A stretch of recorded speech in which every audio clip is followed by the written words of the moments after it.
I see trees of green, red roses too. I see them blue. Welcome to Childhood Cancer Talk Radio, powered by Jack's Angels, where we talk about your experiences, advocacy news, research, and today's heroes for kids. We are here to bring hope to the unthinkable but real experience of a child diagnosed with cancer. Jack's Angels' advocacy mission is to provide a voice for children with cancer to effect change for a more hopeful future for those to come. Childhood Cancer Talk Radio starts right now. Here is your host, Janet Demeter.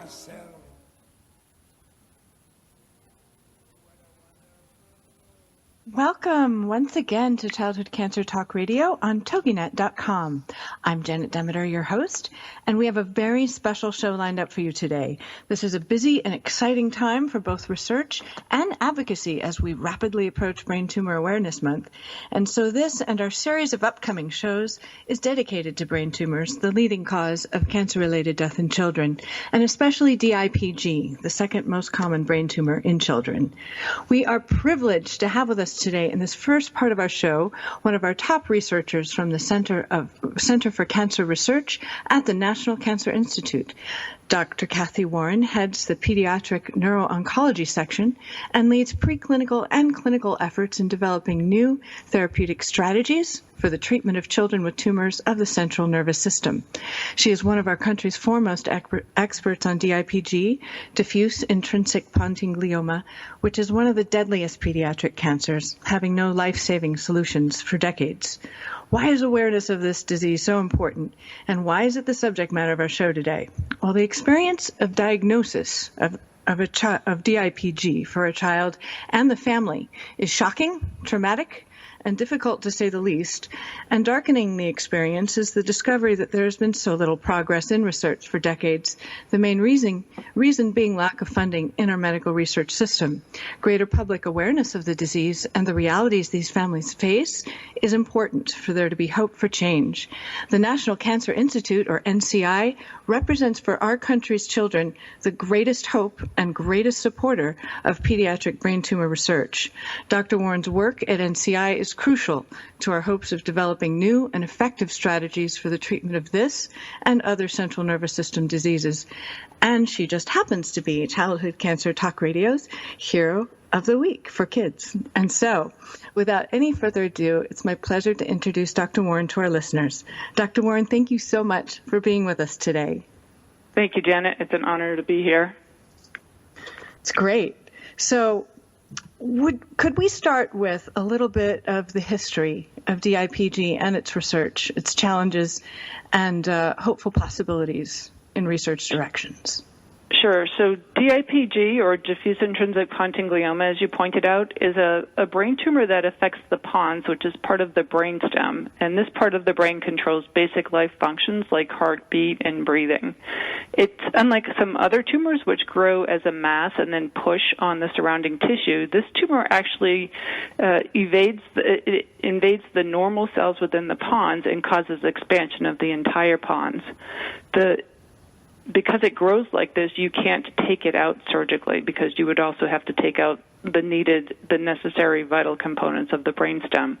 So this tumor primarily occurs in kids between 3 and 10 years of age, which we call middle childhood, but it can occur in all age groups. We estimate there are about 250 to 300 cases diagnosed in the United States each year. The kids typically have a short history, like days or weeks of symptoms, which include cranial neuropathies, like an eye turning in or a crooked smile, and they may have some balance problems.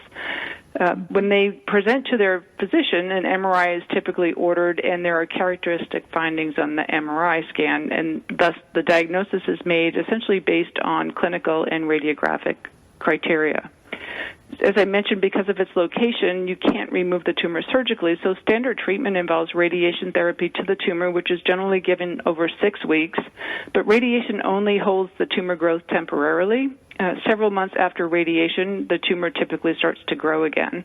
We've tried over the past 3 decades at least many different chemotherapeutic agents to prevent the tumor growth, but none have been effective to date, and most children die of their disease within a year of diagnosis.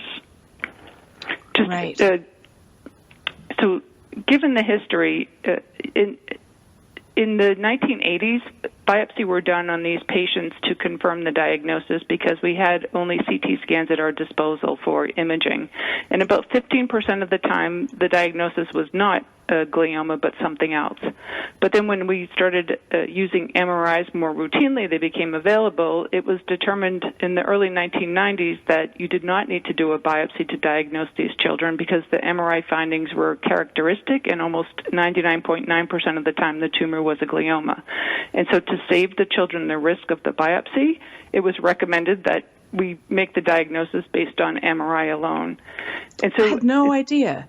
I mean, I didn't know they were doing the biopsies first.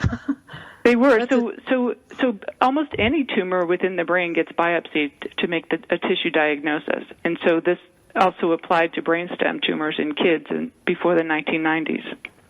Right. So as a consequence, everybody was using MRI scans, and no tissue was available to study. And initially it was not a problem, but then sort of toward the end of the 1990s and the beginning of 2000s, molecular targeted agents started hitting the clinic. And we, because we didn't have tumor tissue available for the kids with DIPG, we just assumed that we knew from prior studies that they looked like adults with malignant glioma, and so we tried using the same chemotherapeutic agents that were used for adults with malignant glioma in these kids.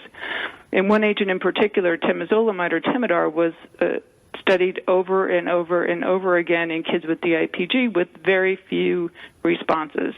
So we couldn't quite figure out why were these kids not responding.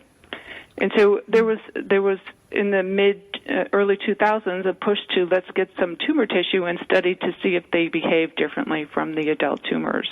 And that's when it was initially determined that diffuse intrinsic pontine glioma differed from adult malignant glioma, that the history and the studies in DIPG started to change. That was a significant turning point. Because when we were going through it, I had heard, and of course, I'm just a layperson, but there were mentions of the tumor occasionally resembling GBM, occasionally resembling astrocytoma, and that some children's tumors never progressed even to the GBM stage, yet still was fatal because it went into the medulla. So just on that point, when we were talking about glioma grading, we grade gliomas by how they look under the microscope. So grade 1 means it looks close to normal cells, and grade 2, 3, and 4 progressively look more different from normal cells. So grade 4 are the most aggressive gliomas. And this was done to sort of as a prognostic feature. So the more aggressive tumors typically would do worse. Interestingly, in kids with DIPG, when you look at their tumors under the microscope, you can have grade 2, you can have grade 3, you can have grade 4 tumors, and they all tend to behave clinically the same. You can actually have tumors that are 99% grade 2 and 1% grade 4 within the same patient, different grades of the tumor. And so this was an indication that just looking under the microscope at what it looks like could not predict its behavior and didn't really fully interpret the tumor's biology. Wow, that's fascinating. It's like a strange animal. Yes. And because there are so many differing forms that do different things, yet all conduct themselves within the pons and grow in a certain way, it almost harkens to the idea that maybe there's something inherent in the brainstem itself that would produce such an animal differently from another area of the body, for instance. Absolutely. So we know, not only do we know that DIPG differ from adult malignant gliomas, but DIPG also behave biologically different from malignant gliomas in other areas of the brains in kids. And again, that sort of gives you an indication that maybe it's the microenvironment, something's happening within the pons that allows it to grow or not to grow. The other thing that's really interesting is that there are several lines of evidence that DIPG may be a disorder of development. There are because it primarily affects children in middle childhood, this time period coincides with this normal timing of expansion of these neural precursor-like cells in the ventral pons, which is the area where the DIPGs develop. And then this normal change in density in this cell population is determined by something called the hedgehog signaling, which is a pathway that's been implicated in DIPG. And so we have these hints that maybe something happens at a precise time during development, either before or after birth, for some unknown reason that allows the DIPG to then develop and grow. Yeah, and I bet that even can vary among kids the way their own growth process can vary, possibly. Mm-hmm. Absolutely. So one of the fascinating things with DIPG is that they are the first example of a human disease that was actually driven by a direct mutation of histones. So there's these epigenetic mutations. When we did get some tumor tissue from DIPG to study for genome-wide sequencing, we were able to identify recurrent mutations in these histone genes in 70-80% of kids with DIPG. Now, histones control gene expression by packaging DNA or exposing different areas of DNA that can then undergo transcription or be repressed. And so the genes can be read or not read based on their histone packaging. And so these epigenetic mutations now is a really fascinating aspect to this disease. It put DIPG on the scientific map because it was the first disease to sort of be associated with a direct mutation of this. That's incredible. So it seems like this is touching on two frontiers, really, of research, not only this in neuro-oncology, but accessing the tumor. I know that they're doing some pretty amazing things in the UK, and we have here as well in the US with that. Do you see the possibility of something like that being developed here to a greater extent to access the tumor? Access the tumor for biopsy or for drug delivery? For treatment, right. So actually, convection-enhanced delivery was first done in a DIPG patient at NIH really? by Russ Lonser and his colleagues. It's a technique that was developed by Ed Oldfield when he was here in NINDS. So we actually did our first. Just for a moment, I'm so sorry to interrupt you. We'll talk about this right when we come back. To our listeners, I'm Janet Demeter, your host with Childhood Cancer Talk Radio. We'll be right back to wrap up our discussion with Dr. Warren from NCI. Stay tuned. Janet will be right back with more on Childhood Cancer Talk Radio, where kids come first for the cure.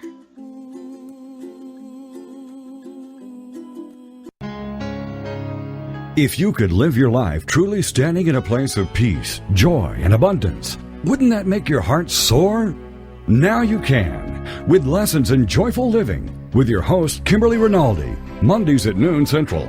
Kimberly Rinaldi, having created a highly successful coaching practice, now teaches Lessons in Joyful Living. She believes in empowering others and that through it, you have the ability to break through any and all barriers, thus allowing you to reach your greatest potential and joyfully step into your life's purpose. What used to take weeks, months, or even years, she can now teach you in a matter of hours with her programs. For more on Kim and her show, go to her website, KimberlyRinaldi.com. That's RINALDI.com. Then join us for Lessons in Joyful Living with your host, Kimberly Rinaldi.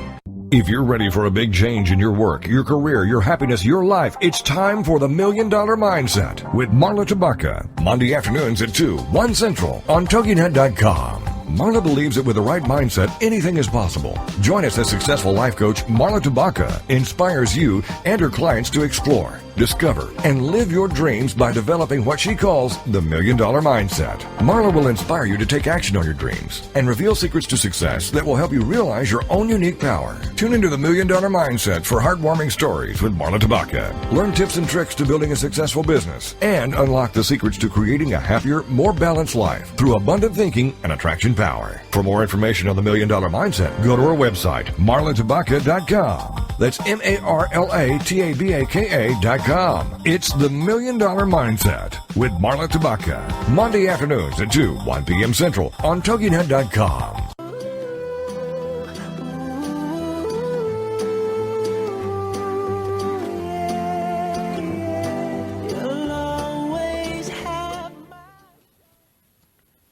This is Childhood Cancer Talk Radio. I'm Janet Demeter, your host, and I'm back here today with Dr. Kathy Warren, researcher in pediatric neuro-oncology at the National Cancer Institute Center for Cancer Research. The focus of this portion of our show today is DIPG, diffuse intrinsic pontine glioma, the second most common brain tumor in children and also the deadliest. It's the one you don't want to get if such a choice were actually possible. Dr. Warren has extensive experience in drug development for children with central nervous system tumors, including preclinical pharmacokinetic studies and early phase clinical trials in children. Dr. Warren, I know we have to wrap up our conversation pretty soon here, but before the break, we were discussing the accessing the tumor for direct depositing of medicine, and you were talking about how it really began at the NIH, and I want to hear more. Right. Well, one of the major obstacles to treating kids with DIPG is actually getting effective concentrations of the drug to the tumor site where it can be effective. We actually recently showed in animal models that drug delivery varies to different parts of the brain, and even drug penetration of an agent like temozolomide, which has very good penetration into the brain, it's much, much, much less in the pons compared to other areas. So maybe there's this super blood-brain barrier that exists to protect this vital part of the brain. And so what Dr. Oldfield and Lonser did was develop this technique, convection-enhanced delivery, where you actually bypass the blood-brain barrier and put a catheter directly into the tumor tissue within the pons and instill drugs under slow, continuous pressure. So that technique is still under development, and we're looking at its effectiveness with using different agents right now.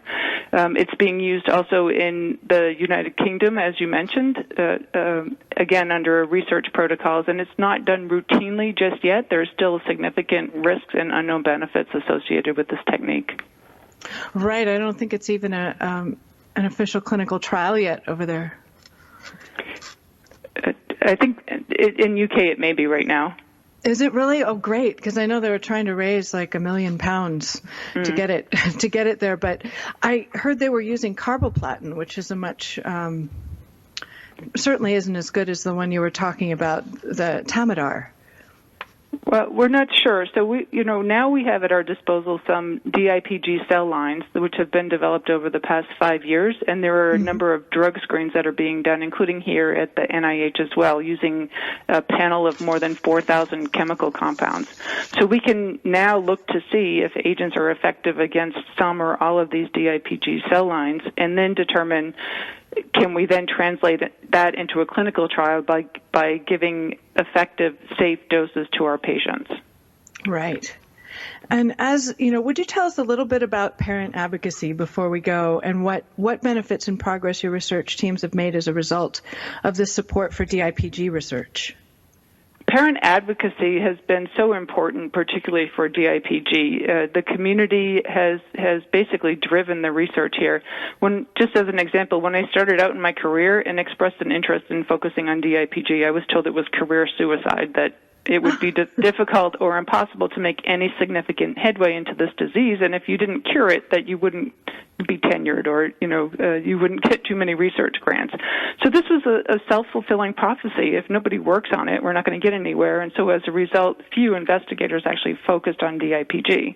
But then in the early 2000s, several parent advocacy groups actually formed and funded grants specifically for DIPG, which helped attract young investigators, helped develop this grassroots effort in DIPG research. At the same time, we started making some molecular discoveries and using those tools that were available. So then it sort of all came together. We were having these exciting molecular and genetic findings, and more people coming into the DIPG research community, and the parent advocacy groups basically urged international collaboration. And we already had some collaboration in the DIPG community amongst scientists, but the advocacy groups actually funded meetings around the world where we were able to meet up and present our data before it was published or presented publicly. And this just helped tremendously. So I think the parent advocacy group for DIPG and the DIPG research community really set a precedent for collaborative worldwide science. I think it's so important. I think that's how this is going to be solved. I agree.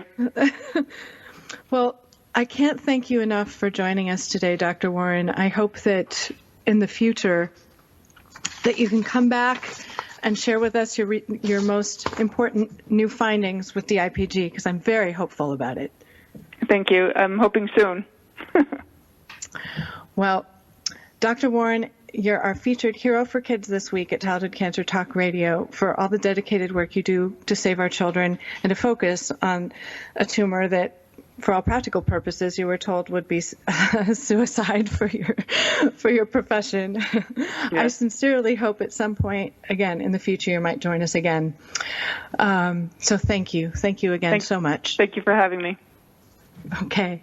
And as we transition here to the topic of advocacy, which I'm so grateful that I was able to hear from Dr. Warren about what people coming together to make a difference for our community can do.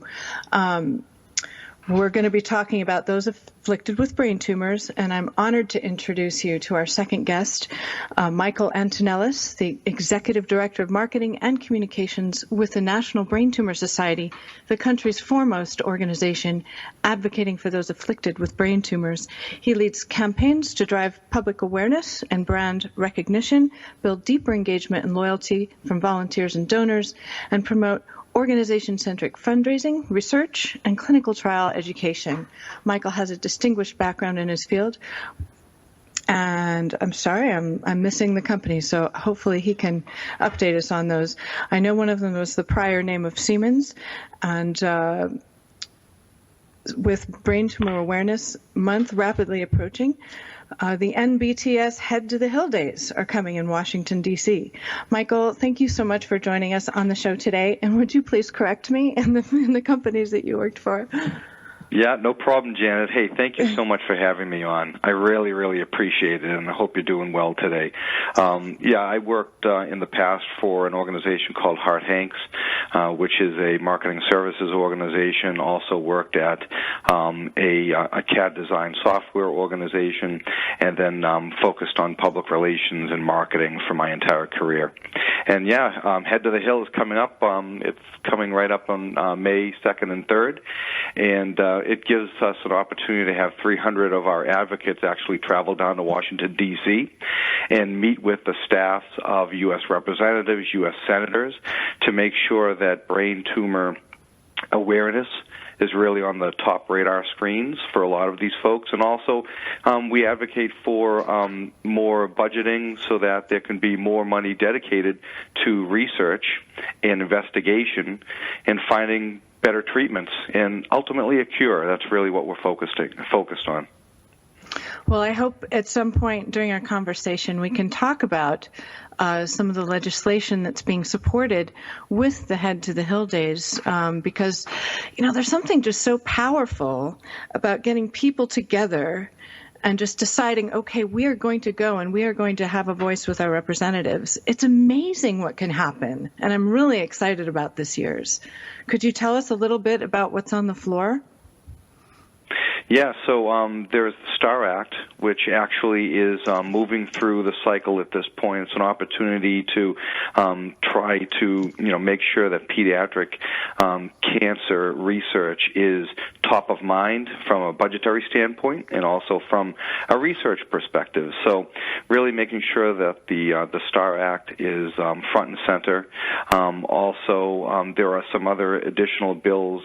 For example, we focus very hard to make sure that brain tumor cancer research has been put back on the docket as a budget item for a couple of upcoming budget and research elements. And so it's been kind of really important for our advocates to go down and to actually have a number of different conversations with representatives, senators, to make sure that brain tumor and malignant cancer research is on the budgets for 2017 and beyond. So our advocates are incredibly passionate people, and they really love the opportunity to talk to the staffs of public policy makers and making sure that brain tumor advocates, brain tumor patients really do have a voice in Washington, D.C. That's amazing. And I know that National Brain Tumor Society does provide, on these Head to the Hill Days, provide some training Could you tell us a little bit about that? Absolutely. So the day before the actual meetings are scheduled with the public policy makers, we spend an entire day with the 300 advocates who will be down there. We provide them with information packets. We do some brainstorming on ideas on how to present the various advocate key messages to these folks. We are involved in videos. We have guest speakers, so we're trying to get a couple of prominent guest speakers on that Monday before who can talk about the importance of what our advocates are doing and the fact that the U.S. representatives, U.S. senators, they hear what we're saying. And they understand the challenges that face brain tumor patients around the world. And so it's just a great opportunity for us to make sure that the advocates have the information that they need, making sure that they feel comfortable with delivering that information and delivering those key messages, and really trying to be as passionate as possible. We just want to make sure that the advocates can go into these meetings and effectively convey their passion and the information to make sure that the staffs of these U.S. representatives, these U.S. senators, they make sure that they understand all the key challenges and issues that are on the table. So it's really an education as well. I mean, it's so important to have that in order to convey your message in an effective way that they're going to hear, right? You're right, Janet. I mean, think about these are advocates from around the country, and they have other jobs. They do other things. They're not government lobbyists. They're not involved in PR. Most of them. They're just regular people who happen to either they have survived brain tumors, or they're family members and friends of people who may have passed away from brain tumors. And they're coming together, and you know what? They feel a little bit nervous. They're a little bit unsure. They need a little bit of guidance so that they feel very confident about going into these discussions. And these are, generally informal discussions. There's no real pressure, but we just want to make sure that if there is any nervous feelings, that those feelings are dispelled and people are very confident before they go into those meetings with key representatives from their state. So we think that training is a huge part. We'll be back in just a moment with more conversation with Michael Antonellis of the National Brain Tumor Society. Come right back. In today's business world, a helping hand or idea that doesn't come with an invoice is a treasured find. And if that happens to you, then you need to pay it forward to keep other entrepreneurs from making mistakes or getting a raw deal. It's called Paying It Forward with Josephine Girassi, Wednesday mornings at 9 a.m. Central. Josephine is going to have the guests describe their accomplishments, the lessons they've learned, both good and bad, and then sharing those pieces of knowledge as we create a movement of paying it forward. For more information about Josephine, her business, and background, you can go to mymomknowsbest.com. Josephine Girassi has always been a problem solver. She saw this need and has turned it into a movement. It's Paying It Forward, with tips, tools, and advice, and hard lessons learned. These pieces of knowledge can make a huge difference for you, your business, and others. So join us for Paying It Forward with Josephine Girassi, Wednesday mornings at 10 a.m., 9 a.m. Central on toginet.com. Information about book publishing is power. The power to change your authoring life and the power to change the lives of your readers. So join us for Your Guide to Book Publishing. Everything you want to know but didn't know what to ask. With your host, Dr. Judith Briles. Thursdays at 6 p.m. Eastern, 3 Pacific. You'll hear about statistics, scenarios, and strategies on what to do now. As the book shepherd, Dr. Judith Briles is in. And each week, she will include publishing professionals that will reveal tips and secrets to the author's journey. If there is a book in you want to listen, learn, and yes, call in with your questions each week. For more on Judith and what she can do for you, check out her website, thebookshepherd.com. It's Your Guide to Book Publishing. Everything you want to know but didn't know what to ask. Brought to you by Author You and The Book Shepherd with your host, Dr. Judith Briles. Thursday evenings at 6 p.m. Eastern, 3 p.m. Pacific.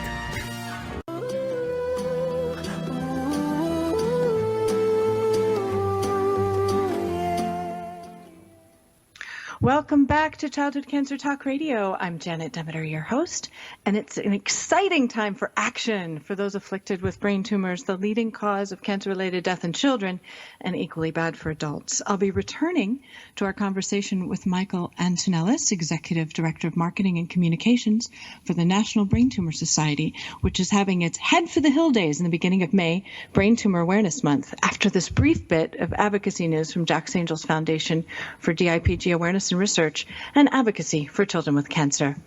Action days begin today for HRES 586, a new awareness bill, a resolution, and a first to focus on DIPG on the floor of the House of Representatives.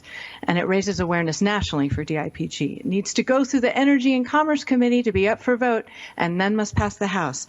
Please take action now by going to HRES586.com and following the very simple prompts to make a difference. Hurry. The first National DIPG Awareness Week is designated as the fourth week in May.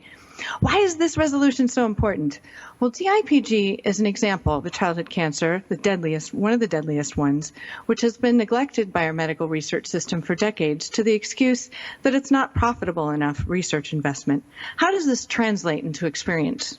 The family of a child diagnosed with DIPG discovers that there have been no effective therapies developed for it for decades due to this fact. For all practical purposes, their children's lives seem to be less important to the medical research system in place than short-term gains for investing corporations, even with our tax dollars allotted for cancer research with the National Cancer Institute each year. Only 4% of the NCI budget targets pediatric cancers as a whole, much less pediatric brain tumors. This is especially upsetting when most scientists agree that this research represents an important frontier for both cancer research and the study of the brain. HRES 586 raises awareness for and honors the thousands of brave young children who have faced death with little to no fanfare, and also gives hope to those fighting for their lives currently on cancer's death row, that people are learning about them and will raise awareness necessary for change. Whatever happened to No Child Left Behind? No man left behind for that. The value of human life behind these incentives has never been successfully applied to our children with cancer, and it's not inherent to our laws. Every childhood cancer awareness bill before the currently pending STAR Act has failed since 2008, and usually the sticking point was some measure of accountability of the flow of funding within the National Cancer Institute. None of the currently pending legislation calls for more consideration of our children with the deadliest cancers without threatening, stipulating, or allocating. HRES 586 simply asks for elevated consideration for low survival rate cancers and years of life lost in the research grant process with the National Cancer Institute. At the current rate, it could be another 50 years before we can save these children on cancer's death row. They don't have this kind of time and luxury. Visit HRES586.com and follow the simple prompts provided courtesy of the Children's Cause for Cancer Advocacy and Michael Mosier Defeat DIPG Foundation. That's HRES586.com. You can make a difference, make your voice known. Please take action for these children today. Kids vs. Cancer with Nancy Goodman is a powerful advocacy organization knowledgeably fighting for legislation to continue, which is so important for children with cancer. Please visit kidsvcancer.org for details. Our recent guest, CEO of the Children's Cause for Cancer Advocacy, George Dahlman, encourages all listeners concerned with advocacy to visit their website at childrenscause.org. The Children's Cause leads in providing a voice in Congress, the administration, and government agencies for parents and advocates around the United States, and currently supporting action for the STAR Act and HRES 586, two important bills for children with cancer needing your support. Again, that's childrenscause.org. And apropos to our show today, with a focus on brain tumors, the National Brain Tumor Society is gearing up for its Head to the Hill Days, May 2nd and 3rd, 2016 in Washington, D.C. Visit braintumor.org to find out how to get involved and support the movement.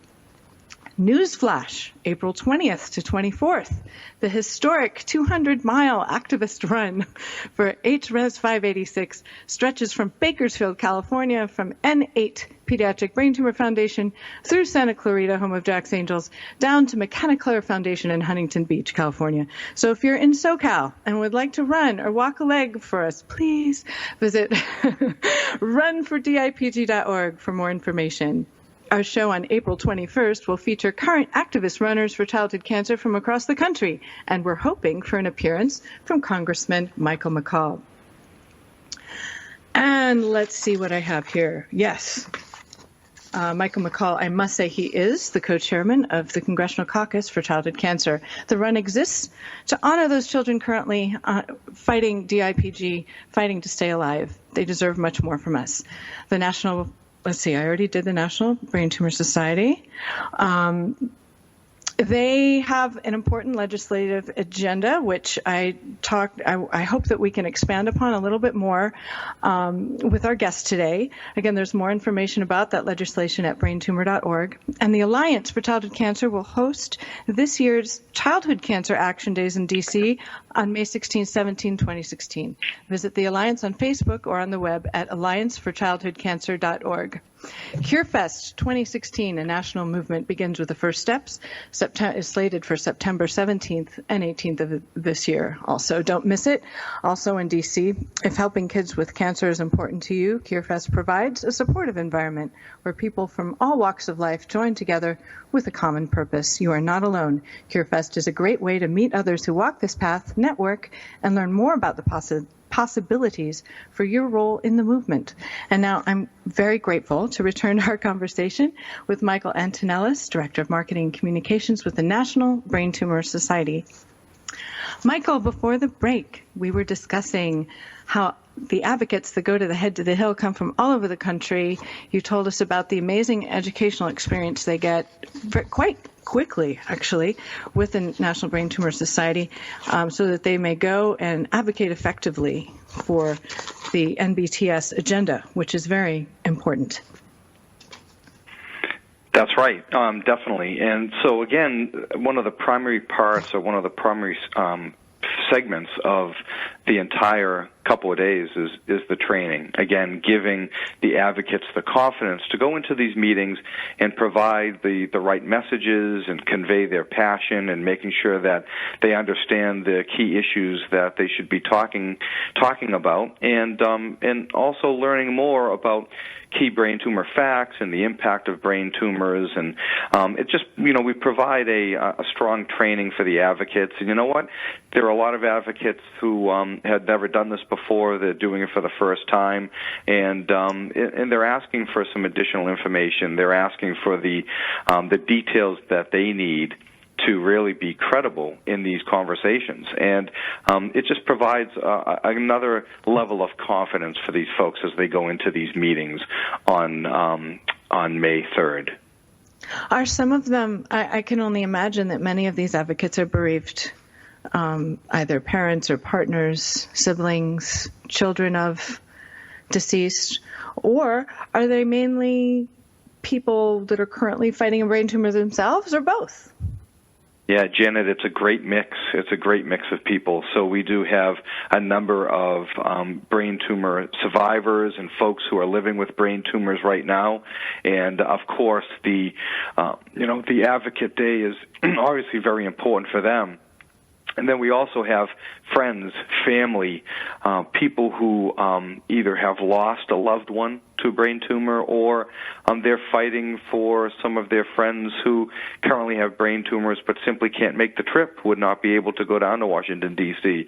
So, again, we have an excellent mix, and a lot of people, they're really just willing to share their stories and talk about how brain tumors have impacted them and their families.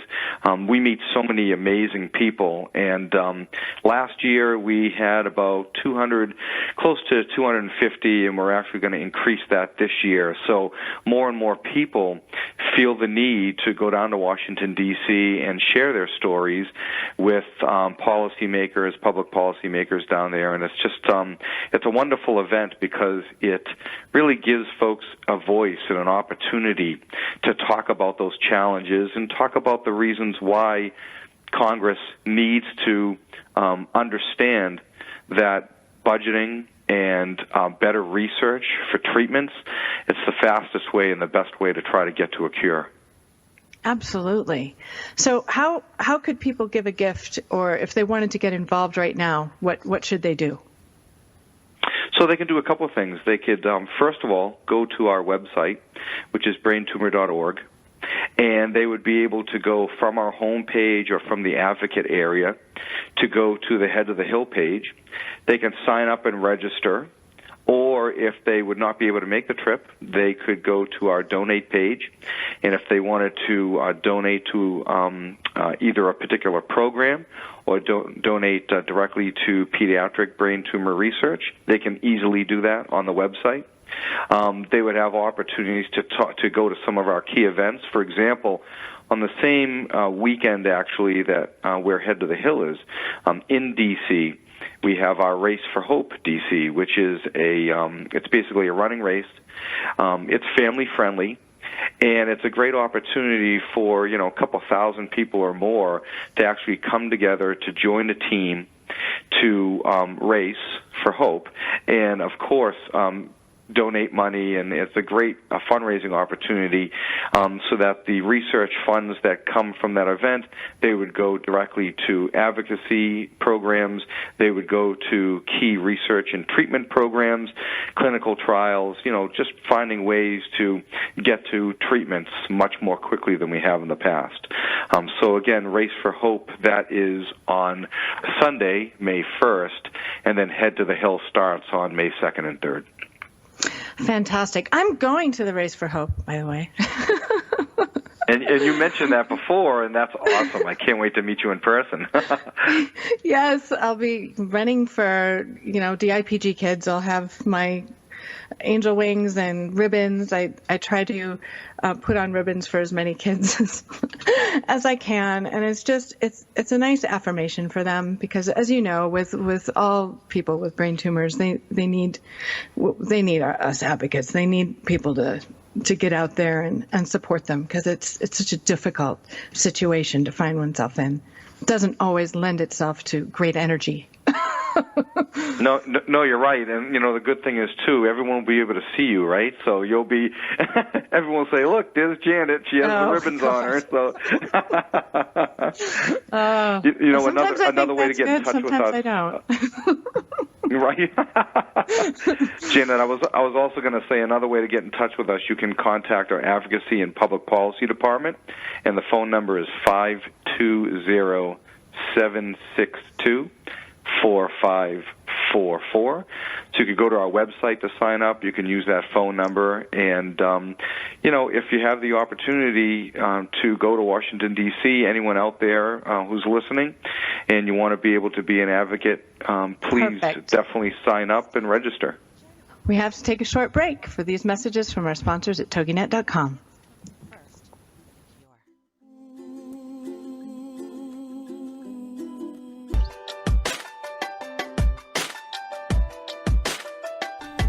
Do you ever wonder if you're the only woman who runs errands in her yoga pants so it will look like she went to the gym?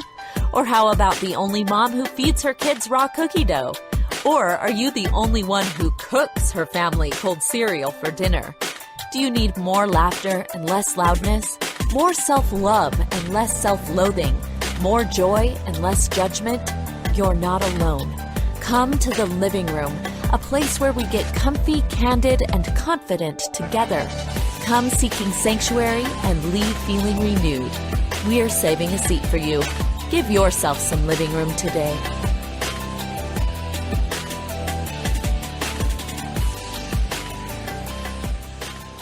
Have you heard? The pages of American Patchwork and Quilting magazine come to life on our new weekly online radio show, American Patchwork and Quilting. Join Pat Sloan, our blogging and quilt designer host, as she talks about the latest trends, ideas, and inspirations. Her guests include quilt pattern designers, authors, quilt shop owners, and our editors, all quilters, just like you. Call in with your questions. Get quilting tips from industry experts. Learn about free patterns. Hear behind-the-scenes stories from our magazines, American Patchwork and Quilting, Quilt Sampler, and Quilts and More. Get the scoop on free stuff and find out more about the best independent quilt shops in North America. To listen to a live show, tune in Monday at 4 p.m. Eastern. Just log on to allpeoplequilt.com/radio. To hear past shows, go to iTunes and search for American Patchwork and Quilting Radio. We hope you'll join us because we know that quilting changes everything.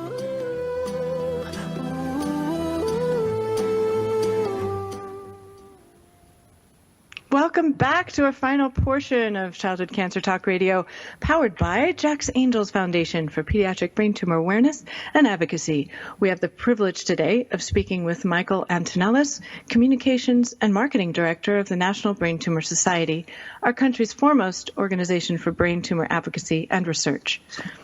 So, Michael, before the break, we were discussing ways that you could help, phone numbers to call, etc. And we had also talked about Head to the Hill. I want to focus a little bit more and ask you about, representing the National Brain Tumor Society.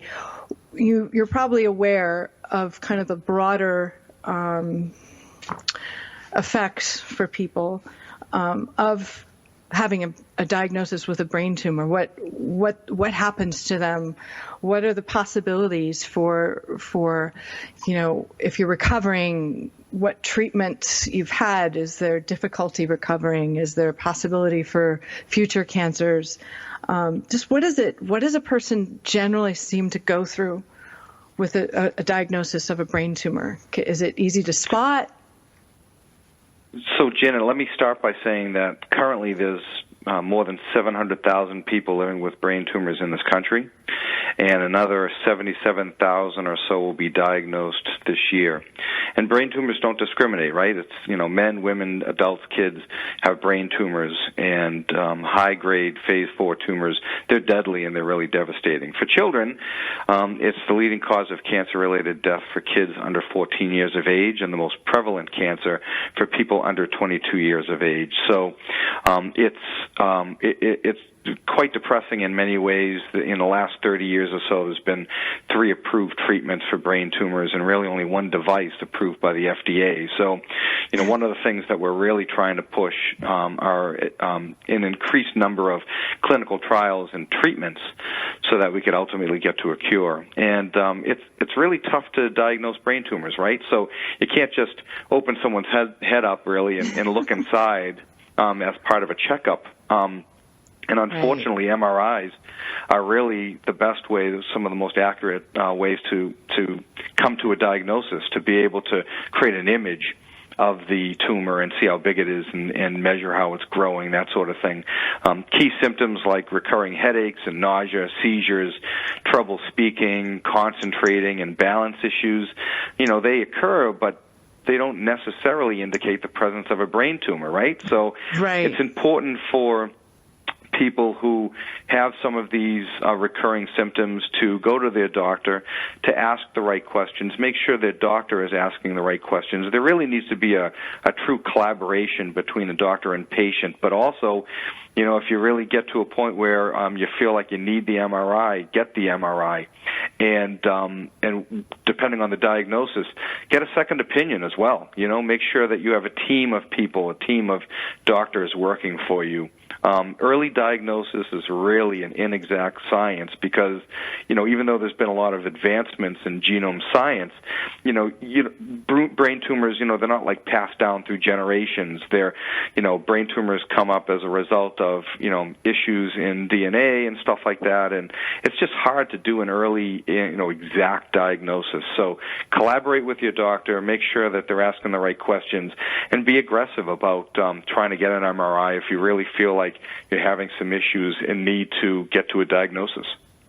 Yeah, and don't wait around with that, right? I mean, if you have a hunch... Exactly, that's right. Yeah. If you have a hunch, check it out. Rather be wrong, right? But just check it out. You know what? You get the MRI, and it hopefully rules out a diagnosis that obviously is incredibly problematic. So it's better to get the MRI and really know for sure.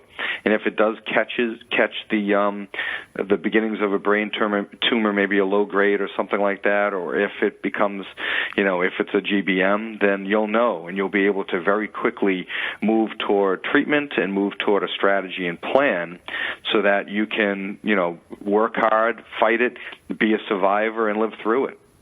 Yeah, it's easier, right, when you catch it earlier.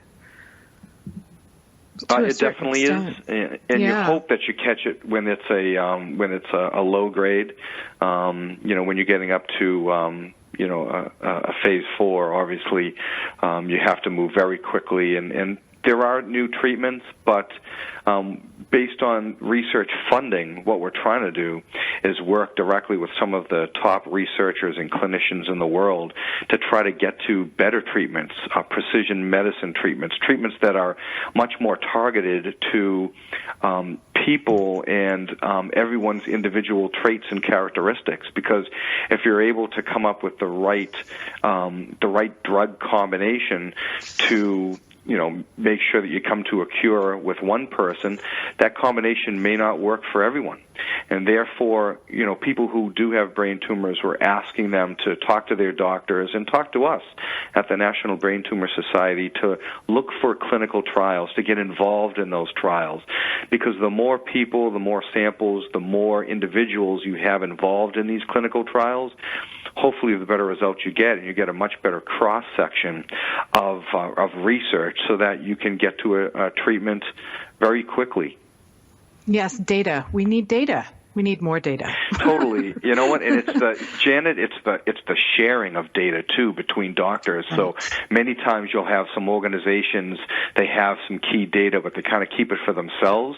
One of the things that we're always talking about and trying to reinforce is researchers and clinicians need to collaborate. They need to meet. They need to talk to each other, and they need to share that data.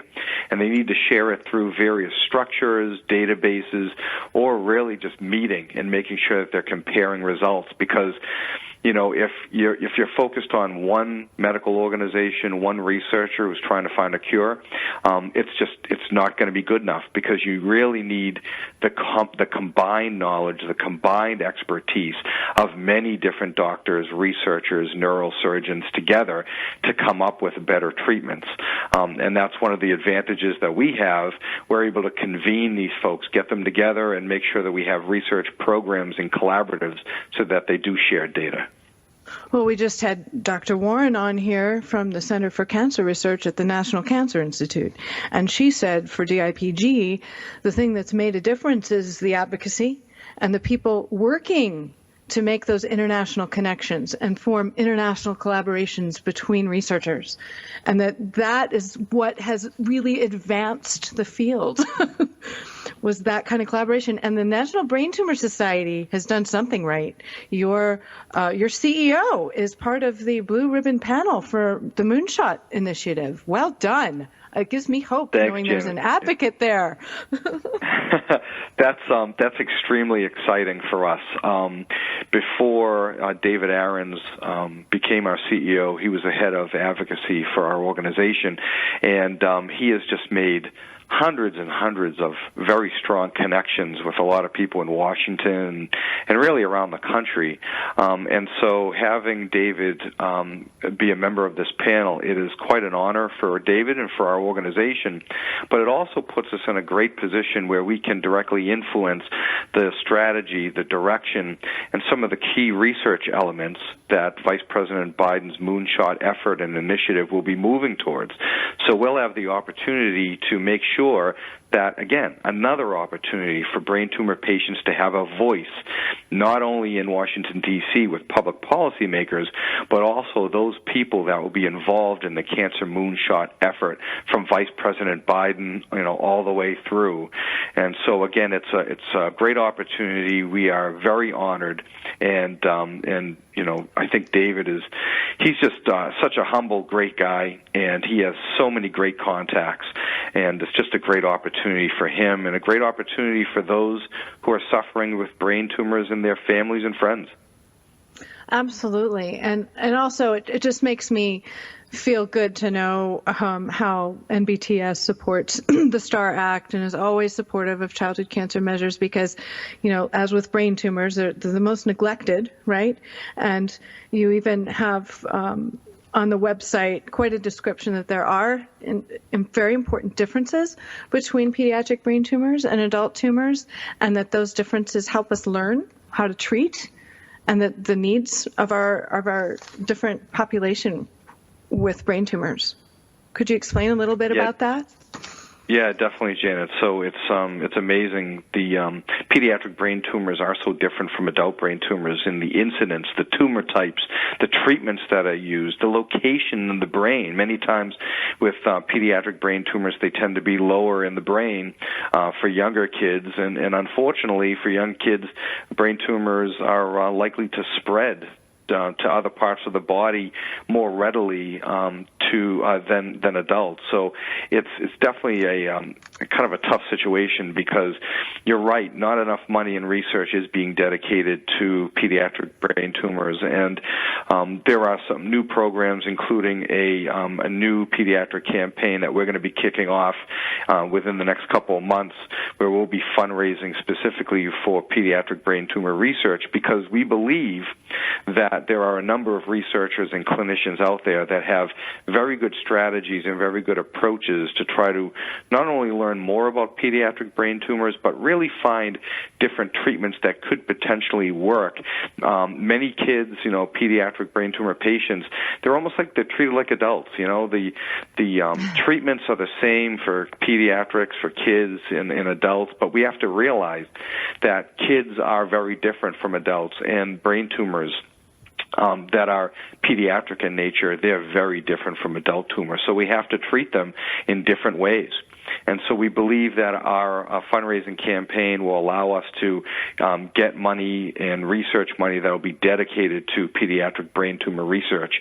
And we hope that will come up with many different new treatments and a better understanding of pediatric brain tumors in the years ahead.